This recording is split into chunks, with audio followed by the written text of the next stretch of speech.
Bharat Israel বানাবে নতুন অস্ত্র, মেক ইন ইন্ডিয়া আবার সফল। বন্ধুরা, প্রাউড বেঙ্গলের ইউটিউব চ্যানেলে আপনাদের সকলকে স্বাগত জানাই। ভারত ইসরায়েল গভীর বন্ধুত্বের কথা সবাই জানে। দুই দেশ বর্তমানে তাদের সম্পর্ককে গভীর করে তুলছে। ইসরায়েল থেকে ভারত প্রতিরক্ষা সরঞ্জাম কিনে থাকে, কারণ সারা বিশ্ব জানে ইসরায়েলের প্রতিরক্ষা সরঞ্জাম বিশ্বসেরা। তবে এবার আর সরাসরি কেনার কথা নয়, ভারতেই তৈরি হবে এক নতুন অস্ত্র। ইসরায়েল ভারত যৌথ উদ্যোগে। খবরটি বিস্তারিতভাবে জানার আগে ভিডিওটিকে লাইক করে রাখুন এবং চ্যানেলটিকে সাবস্ক্রাইব করে দিন এই ধরনের গুরুত্বপূর্ণ খবরাখবর সবার আগে পাওয়ার জন্য। আর বন্ধুরা, সকলেই কমেন্ট বক্সে লিখে জানান মোদিজির মেক ইন ইন্ডিয়া প্রকল্পকে আপনি 100-এর মধ্যে কত নম্বর দেবেন, লিখে জানান কমেন্ট বক্সে। আদানি ডিফেন্স অ্যান্ড এরোস্পেস সম্প্রতি স্পার্টানের সঙ্গে একটি গুরুত্বপূর্ণ অংশীদারিত্বে আবদ্ধ হয়েছে, যার মাধ্যমে ভারতে উন্নত অ্যান্টি সাবমেরিন ওয়ারফেয়ার ASW প্রযুক্তি ও সোনোবয় তৈরির পথ সুগম হয়েছে।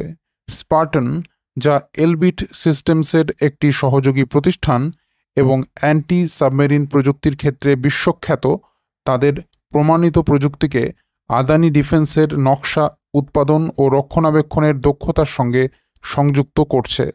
এই যৌথ উদ্যোগের মাধ্যমে ভারতীয় নৌবাহিনীর জন্য মিশন প্রস্তুত সমাধান সরবরাহ করা হবে।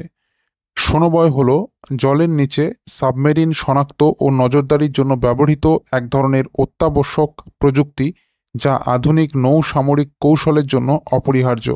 এগুলো ক্যারিয়ার স্ট্রাইক গ্রুপ ও অন্যান্য কৌশলগত নৌ সম্পদের নিরাপত্তা নিশ্চিত করতে গুরুত্বপূর্ণ ভূমিকা পালন করে। এতদিন পর্যন্ত ভারত এই প্রযুক্তির জন্য আন্তর্জাতিক বাজারের উপর নির্ভরশীল ছিল, যা এক প্রকার বিদেশি সরঞ্জাম প্রস্তুতকারকদের ওপর নির্ভরতা তৈরি করেছিল। এই চুক্তি আত্মনির্ভর ভারত ও মেক ইন ইন্ডিয়া উদ্যোগের সঙ্গে সামঞ্জস্যপূর্ণ, যেখানে স্পার্টানের ভারতীয় নৌবাহিনীর সঙ্গে পূর্বের সম্পর্কের মাধ্যমে আদানি ডিফেন্স স্থানীয় পর্যায়ে সোনোবয় উৎপাদন শুরু করতে পারবে। এতে করে ভারত প্রথমবারের মতো বেসরকারি খাত থেকে দেশীয়ভাবে তৈরি সোনোবয় প্রযুক্তি পাবে।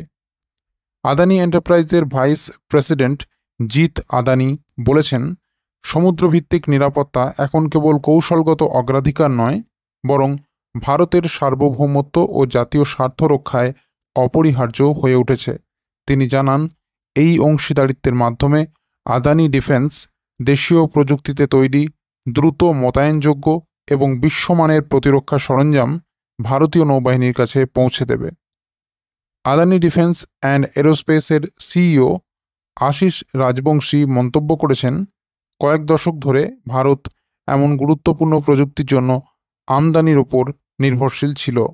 এখন এই অংশীদারিত্ব ভারতের প্রতিরক্ষা খাতে আত্মনির্ভরতা বৃদ্ধির পথে এক বিশাল পদক্ষেপ। স্পার্টানের প্রেসিডেন্ট ও সিইও ডনেলি বোহান জানান, তাদের প্রতিষ্ঠান বহুদিন ধরে মার্কিন সামরিক খাতে উন্নত প্রকৌশল ও উৎপাদন পদ্ধতির জন্য পরিচিত। আদানি ডিফেন্সের সঙ্গে এই অংশীদারিত্বের মাধ্যমে ভারতে প্রযুক্তিগত দক্ষতা তৈরি হবে, স্থানীয়ভাবে সমাধান প্রস্তুত হবে এবং ভারতীয় নৌবাহিনীর নির্দিষ্ট চাহিদা পূরণে নির্ভরযোগ্য প্রযুক্তি সরবরাহ করা সম্ভব হবে। এই সহযোগিতার মাধ্যমে আদানি ডিফেন্স অ্যান্ড এরোস্পেস একমাত্র বেসরকারি ভারতীয় প্রতিষ্ঠান হিসেবে দেশীয়ভাবে সোনোবয় প্রস্তুতের সক্ষমতা অর্জন করেছে, যা ভবিষ্যতের জন্য একটি আত্মনির্ভর, প্রতিরক্ষা সক্ষম ভারত গঠনের পথে গুরুত্বপূর্ণ মাইলফলক। তো বন্ধুরা, এই ছিল পুরো খবর। খবরটি যদি গুরুত্বপূর্ণ মনে হয় এবং ভালো লেগে থাকে তাহলে অবশ্যই লাইক এবং শেয়ার করতে ভুলবেন না। আর বন্ধুরা, চ্যানেলটিকে সাবস্ক্রাইব করে রাখুন যদি এখনও সাবস্ক্রাইব না করে থাকেন, এই ধরনের গুরুত্বপূর্ণ খবরাখবর সবার আগে পাওয়ার জন্য। আর বন্ধুরা, সকলেই কমেন্ট বক্সে লিখে জানান মোদিজির মেক ইন ইন্ডিয়া প্রকল্পকে আপনি 100-এর মধ্যে কত নম্বর দেবেন, লিখে জানান কমেন্ট বক্সে। তো বন্ধুরা, এখনকার মতো এই পর্যন্তই। সবাই ভালো থাকবেন। অসংখ্য ধন্যবাদ।